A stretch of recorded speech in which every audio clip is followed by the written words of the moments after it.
Hi, a big topic in the K-pop community as of late is why K-pop fans don't necessarily care that much about vocals.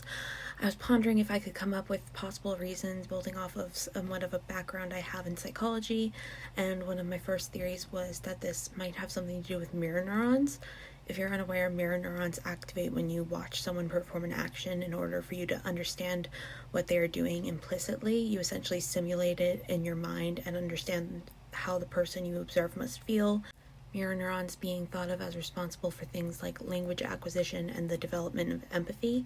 That being said, some actions cannot be simulated if they are, in a word, ridiculous in ways a person struggles to understand. I thought that it might be difficult for mirror neurons to understand the complexities of singing versus things like dance, because we can usually clearly see how people dance. There are examples to the contrary, like Ryujin's shoulder dance and Wannabe, and that went viral as a result. On the other hand, a lot of people don't have a good understanding of vocals and how they function, and I'm not going to act like I know everything now, but I personally didn't know what a larynx was until high school, and I know a lot of people believe that we have something called a voice box when we very much do not. This just might provide some insight on why moments of brilliant singing rarely enrapture people in the same way or to the same extent that Ryujin did. Also, in my personal experience, as I would consider myself a singer, it can be difficult to understand exactly what I'm doing and changing as I practice singing without direction. My family doesn't understand why I will sometimes repeat the same part over and over to try and find out what feels and sounds best. My sister is an artist and doesn't need to draw the same thing over and over, but I have told her she can clearly see how she changes her technique and the effects it has on her art. I was once part of a study that compared reactions to visual stimuli on a computer when you could see your hand on the mouse versus when they were hidden from sight, and seeing what you are doing does affect how your brain is able to approach a task. I also think we put a lot of emphasis on visual learning as we grow up, since so many people are visual learners. That's one of many overly long-winded spiels you'll hear from me today. It's important to determine the facts of the situation, though, hence I did actual research on action understanding and how mirror neurons function when singing or hearing someone sing. Research suggests that it is not truly mirror neurons that determine our action understanding. Instead, other parts of the brain are responsible. Mirror neurons are activated by goal-oriented actions, meaning object-directed or communicative actions, and pantomimes, but they are only activated after other parts of the brain recognize the actions as such. Our mirror neurons might display more functional fixedness, using heuristics to calculate possibilities stemming from a given action and attributing goals and intentions based on that. I find it's important to note, though, that human mirror neurons respond to pantomimes. Monkeys' mirror neurons don't, seemingly because a human can understand the goals of a pantomime with higher order brain structures likely located in the prefrontal cortex. To me, this might indicate why a lot of people don't mind lip syncing. Many of us understand the point of what idols are doing by lip syncing, even while others might think that it becoming a standard defeats the purpose of the industry itself. We can also identify a possible reason people don't pay attention to encore stages, going back to the idea of ridiculous actions. Action execution is sometimes impaired through watching things that are ridiculous and inconvenient.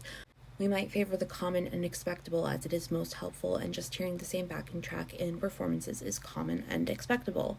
Encore stages, on the other hand, can admittedly be ridiculous and inconvenient, for lack of better terms. Further studies specifically about singing and mirror neurons often rely on bird songs, as they function similarly to human speech. They're also equipped for low-frequency hearing and have similar auditory perceptual capabilities, like categorizing perception of learned vocalizations. They even have developmental and neural parallels like juvenile critical periods for auditory and vocal motor learning.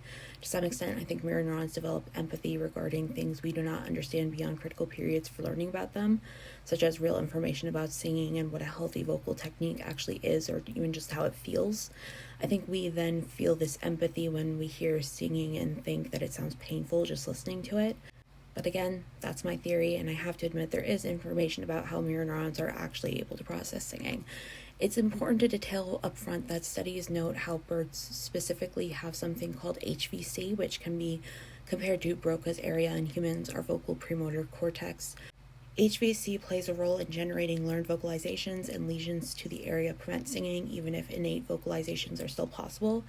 The HVC neurons also temporarily fire bursts during singing, and lesions cause deficits in the ability to recognize the songs of other birds of the same species or to learn more about the songs.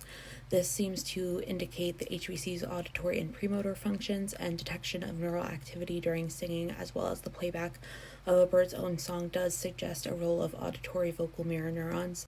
I personally think it's possible we identify the responsibility of a real life in the playback, again, potentially contributing to a sense of empathy for the backing track we hear instead of pure live vocals, if any live vocals. But it's also noteworthy that when they sing, neurons stop responding to the auditory stimulus and begin to only show activity related to singing.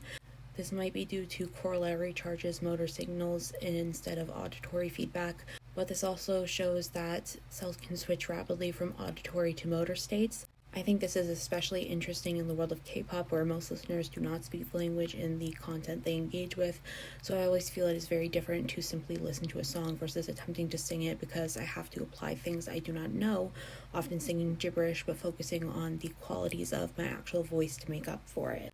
But on the other hand, research suggests HVC neurons only respond to recordings of their primary songs, and they respond more to singing primary songs versus other songs, all notions of which are varying degrees of limiting. Also, early studies could not resolve if the same neurons activate during both singing and playback, and researchers have detected auditory responses in the HVC of female songbirds that typically don't sing, and HVC lesions in these females even impair their ability to discriminate between conspecific and heterospecific songs. Auditory responses of HVC cells in adult males are also very state dependent.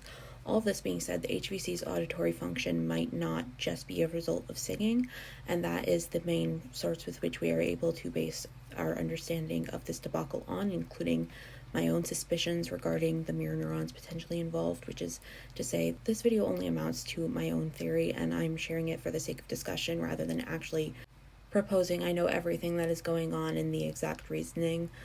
Please like and subscribe if you enjoyed this, and let me know if you would like more of these types of videos, based on psychology and its connections to the industry. Thank you for watching.